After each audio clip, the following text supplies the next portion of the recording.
మీరు గెలవాలి. మీరు పార్లమెంటు సభ్యుడిగా వాళ్ళు వచ్చే నిధులతోని మీ డివిజన్లను అభివృద్ధి చేసుకోవాలి. మా పార్లమెంటు సభ్యుడు భారత ప్రభుత్వ పార్లమెంట్లో మాట్లాడుతున్నట్ట ఆ గర్వం చూడండి. మీరు గెలవాలి, మేం గెలవాలి, ధర్మం నిలవాలి, దేశం నిలవాలి అంటే మీరు ఇన్ని రోజులు ఉన్నట్టు ఉండకండి. నేనొక్కటి చెప్తున్నా, నన్ను నమ్మండి, చిన్నవాడిని. వీళ్ళందరూ ఆశీస్సులు, పెద్దలందరూ ఆశీస్సులు, సహకారం ఉంటే వచ్చే తెలంగాణలో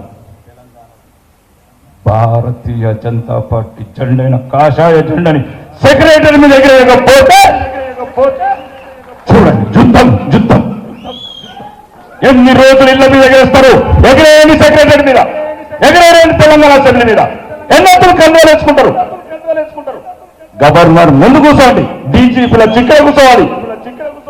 అది అధికారం.